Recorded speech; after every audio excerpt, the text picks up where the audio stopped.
আসসালামু আলাইকুম ভাই। ওয়ালাইকুম আসসালাম। এই দেখেন আমাদের ভাই, ভাই আপনার নামটা একটু বলুন ভাই প্লিজ। আমার নাম মোহাম্মদ আলামিন হালদার। ভাই আমাদের একটু ভাই আসসালামু আলাইকুম ভাই, কেমন আছেন ভাই? ওয়ালাইকুম আসসালাম ভাই, ভালো আছি আল্লাহর রহমতে। আলহামদুলিল্লাহ ভাই। দেখেন বন্ধুরা, ভাই কিভাবে খেজুর গাছ কাটে এবং বন্ধুরা দেখেন ভাইয়ের পিছনে একটু একটা পাত্র আছে এবং এই পাত্রে কিন্তু অনেক ধারালো দা এবং এই দা দিয়েই কিন্তু খেজুর গাছ দেখেন ভাই কত সুন্দর করে খেজুর গাছ কাটছে এবং দেখেন এই রস কিন্তু ভাই কয়দিন পরে গাছটা চাষ দেবেন আপনি? গাছ আপনার ওই এক সপ্তাহ পরে আবার আমরা চাষ দেবো।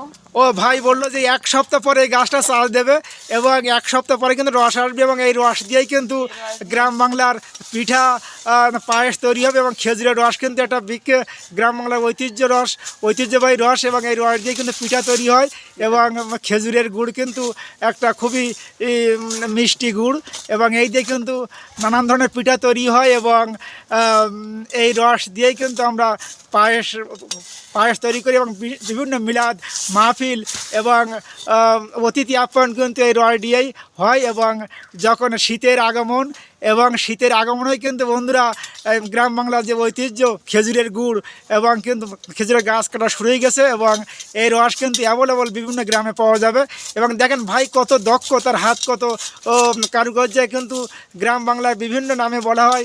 এই যারা গাছ কাটে এদেরকে আবার গাছিও বলা হয় এবং বলা হয় বিভিন্ন এলাকায় আবার শিউলিও বলা হয় এবং বিভিন্ন অঞ্চলে আবার গাছিও বলে। দেখেন ভাই কত সুন্দর করে গাছ চাষ দিচ্ছে এবং গাছে কিন্তু হালকা হালকা রস বন্ধুরা আমরা দেখতে পাচ্ছি এবং বন্ধুরা সত্যি আপনারা যদি রস যদি খেতে চান তবে গ্রাম বাংলার গ্রামে আসতে হবে এবং খেজুরের রস কিন্তু অ্যাভেলেবল পাওয়া যাবে এখন শীতের সময় এবং দেখেন ভাই কত দক্ষ। ভাই দেখেন ভাই যাতে না পড়ে এবং ভাই কিন্তু একটা চটের বস্তা দিয়ে সুন্দর করে বেঁধে দাঁড়িয়েছে এবং গাছটা কিন্তু অনেক বড় বন্ধুরা এবং দেখেন ভাইয়ের পিছনে কিন্তু আরও কয়েকটা দা আছে, যে দায় বেশি ধার থাকবে সেই দায় দিয়ে কিন্তু ভাইজান ভালোভাবে গাছটা কেটে ফেলছে এবং ভাই আপনি কয় বছর ভাই এই গাছ কাটা আসেন ভাই?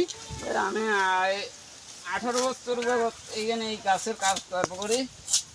হ্যাঁ ভাই কিন্তু এইমাত্র বললো ভাইয়ের নাম আলামিন ভাইজান। ভাই কিন্তু 18 বছর যাবৎ এই খেজুর গাছ কেটে যাচ্ছে, গ্রামে সেবা দিয়ে যাচ্ছে। ভাইকে অসংখ্য ধন্যবাদ এবং ভাই দেখেন কত দক্ষ এবং ভাইয়ের দা কিন্তু কত ধারালো, কিন্তু ভাই কিন্তু ভয় পাচ্ছে না। কিন্তু আমরা কিন্তু বন্ধুরা আমরা কিন্তু সহজে পারবো না, কিন্তু চেষ্টা করতে হবে এবং চেষ্টা করলে আমরা ইনশাল্লাহ পাবো।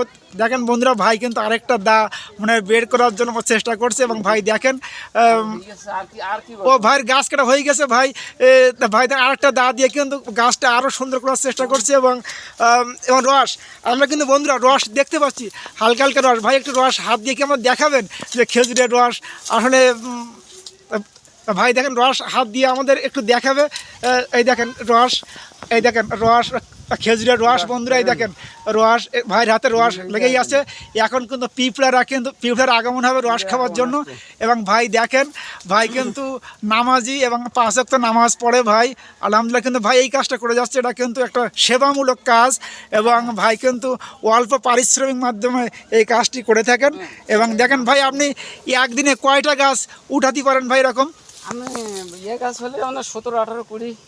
ভাই কিন্তু ভাই এইমাত্র বললো যে এই একদিনে কিন্তু 17, 18টা খেজুর গাছ কিন্তু ভাই উঠাতে পারে। আলহামদুলিল্লাহ ভাইয়ের এই বয়সে যে দক্ষতা আছে ভাই আরও সেবা দিয়ে যাবে আমাদের, আমরা সেই প্রত্যাশা করি বন্ধুরা।